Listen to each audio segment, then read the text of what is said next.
Greetings, beautiful souls. Thank you for inviting me into your personal space. My name is Ruth. This is my second video channel entering the space, the YouTube space.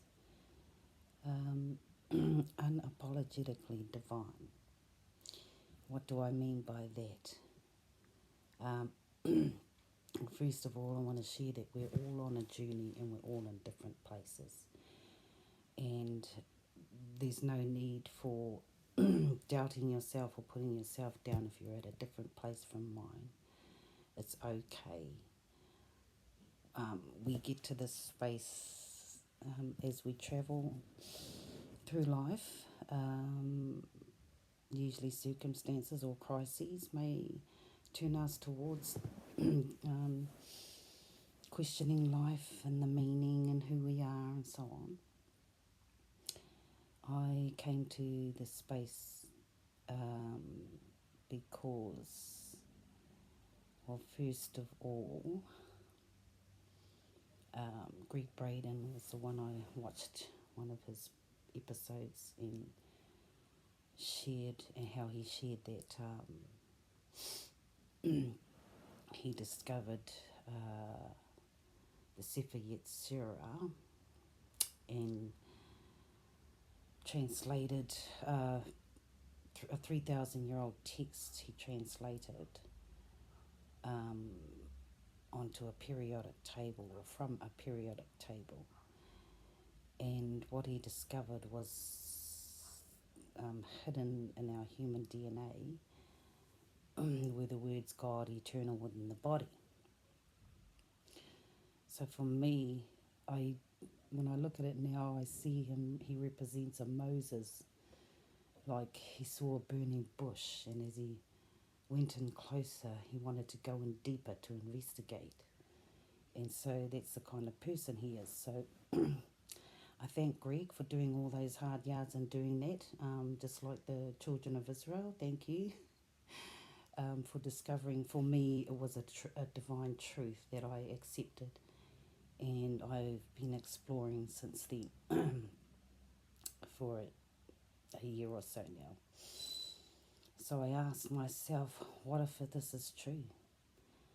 So I found I started to meditate on that within. So I started going within, and the other book, the other spiritual teacher that led me more to go within was Eckhart Tolle's book, The Power of Now. That, along with meditation, helped me to see how much control the ego, how the ego has been running our lives, how the noise of the mind and the voices, the training, conditioning, programming that we're conditioned to by living in human form in the material world. So that part that says our human DNA, the secret within, when it was translated into God, eternal within the body, I started asking myself, well, when you look at it, who are we? Who are we with 24/7 every day of our lives? This, here, our bodies, right? So for me, it's like, okay, is everything I need within me?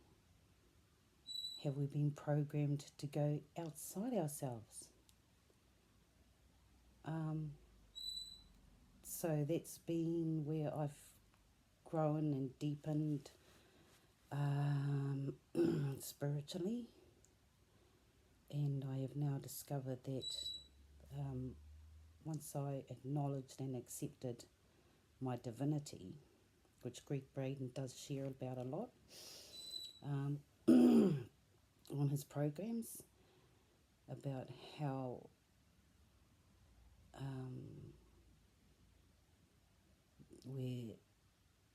well, for me, I noticed when I started honouring and acknowledging my divinity, shifts and changes were happening within me. I don't know how to explain it, but I noticed I wasn't reacting to external situations or circumstances, for example, at work, with people's different behaviour and body language and all that. So I continued in this space of developing a sacred space in my home. And all of this too is probably happening because I can. My children are grown now, they're adults. So for me, it was like, okay, well, what's next in life? I've raised my kids, they're starting their own families now. What's next for me? Surely I'm not just to work and retire and work until retirement and then be old and probably, I don't know, nurse health issues next. So I don't want to be doing that. So anyway, that's why I am unapologetic about being divine. Now that's not to say that I'm going to leave all my life behind or I'm in denial of our human existence. That's totally, for me, it's the total opposite actually. I'm actually learning to acknowledge my divinity and allow the human experience to be felt. For example, if I want to, I feel my husband might say something and it triggers something in me, and instead of reacting, I have actually learned to pause and go within and allow myself to be consciously aware of it. Reverend Michael Beckwith describes it as, I suppose it's purifying your consciousness, purifying awareness, where I feel the universe is clearing out the programming, the conditioning, and our belief systems that want us to seek something outside of ourselves, external. So when I've heard that message about love your neighbour as you love yourself, I never bothered looking at it before. I was too busy raising my children. I didn't have time to stop and think about whether I loved myself or not. That sounds so selfish. But now, where I am now, it totally makes perfect sense. It gives me a sense of relief, peace, freedom from seeking anything outside myself. So, as the saying goes, where your attention goes, energy flows. So, I really don't want my energy, because of what age I'm at now, I'm attentive to where my energies go. So if there's a drama going on at work or within my family and my children, I'm like, do I want to go there? No. I'd rather go within, because this is when we acknowledge and discover our divinity or honour our divinity. I believe this would build for a better world. I really want, and this is the kind of world I want my grandchildren to grow up in, is one that is love, peace and unity, harmony, for the greater good, not just for my own family, but even all of you listening right now, for your families. Where do you want your children or your grandchildren to grow up? What kind of world? In its current state, I'm really concerned about the state it's in now, and also I'm actually on this journey by myself, and that's why I've set up this platform to connect with others on the same journey. My husband and children are not on in this space, nor do they understand.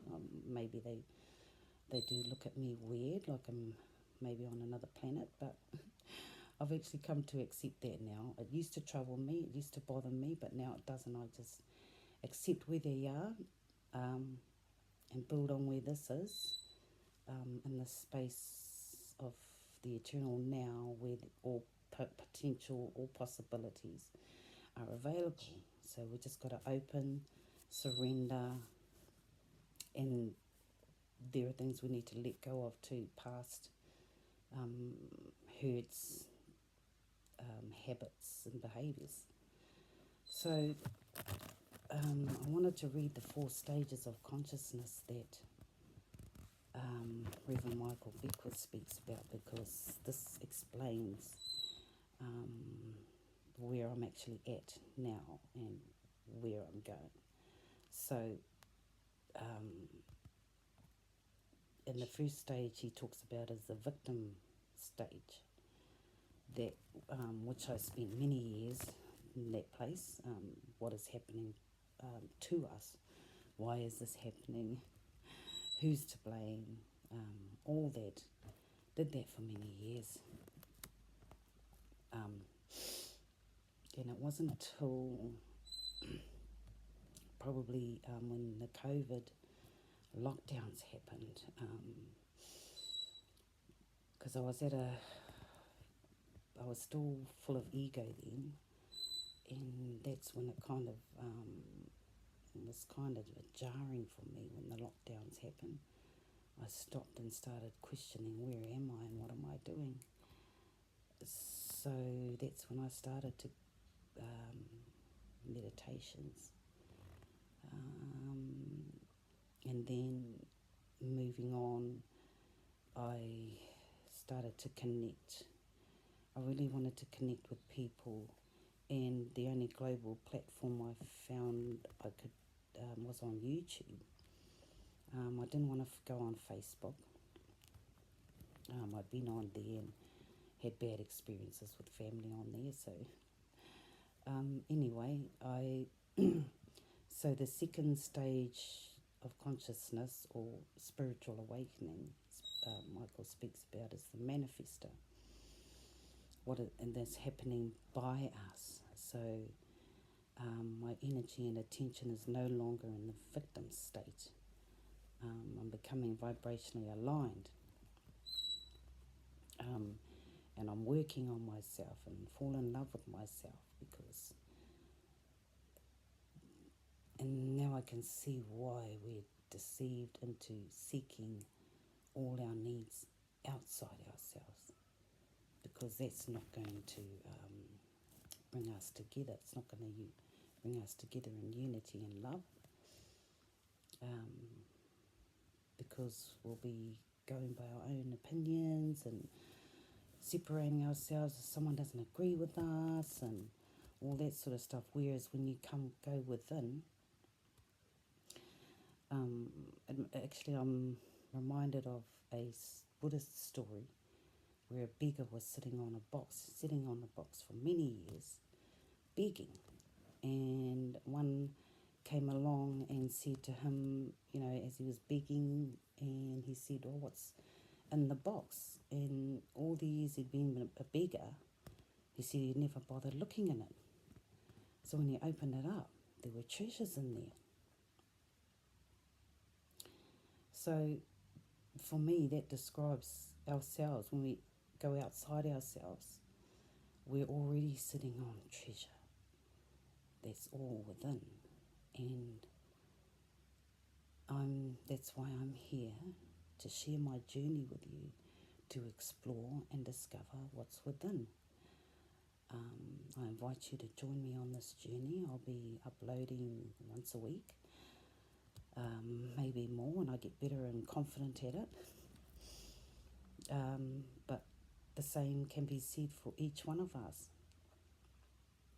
But we've been so programmed and conditioned to go outside ourselves. Oh, my husband will meet that need, or this one at work, or my boss will confirm how good I am, or not, or And then I get upset about it because they don't. So we put expectations on the external world, whereas we become more free as we go within. And if we were to go within deeply and honour and acknowledge our divinity, because for me it's like a vast case of I am God eternal within the body. That means I am eternal and forever. That means whatever is set up and spoken now in the eternal now, in the present moment, there is no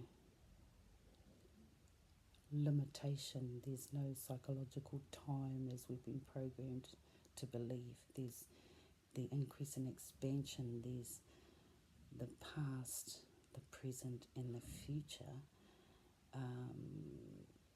And I've experienced that for myself, the personal healing of my past.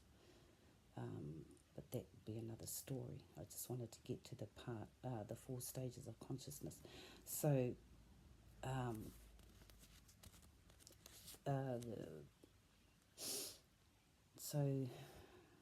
in the second stage, Michael mentions about visualization. This is where I'm at. So I could identify with this. He says, this is when I actually see the life I want to live. I feel it. I have an emotional bond with it. Sorry, visualization and visioning. So visualization is when you see life, the life you want to live, and feel it and have an emotional bond with it. That's probably the description of what Neville Goddard talks about. Whereas visioning, this is what I identify with. There's something within me that I can't currently see. It's beyond my imagination. I want that to come forward, my unique pattern. Something placed by God, beyond material expectations, the next level of unfolding. That's where I feel I'm at now, and that's why I've stepped into this space, because I believe the universe wants to connect me with others on the same journey, no longer staying in isolation. I wouldn't call it isolation, I call it, what's the other word for it? Solitude, yeah. A secret place, I think of that word, I am dwelling in the secret place of the Most High, and I am resting in the shadow of the Almighty. It's in Psalm 91. So there's a secret place where we can grow and develop, and that's helped me build from hearing our human DNA translated into, the signature of God in our DNA. That's how I've taken it, as God eternal within the body.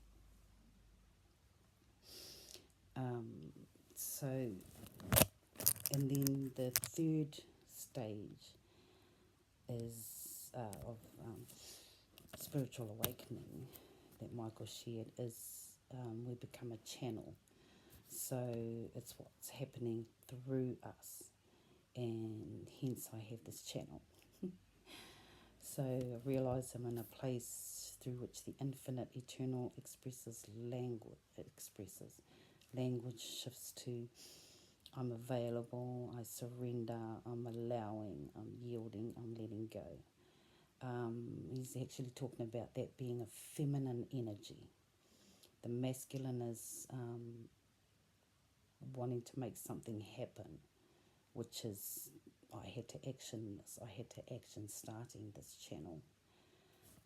And now I'm in this space of surrender, allowing, letting go, clearing this vessel for a greater plan of the universe.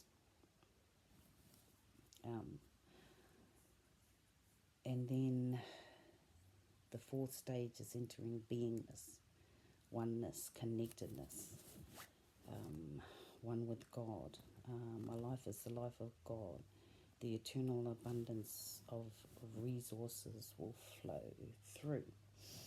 So where I am right now, I'm not seeing this, I'm not staying here. This is not a space where I want to stay. I'm speaking into the eternal now, seeing I'll have a new studio.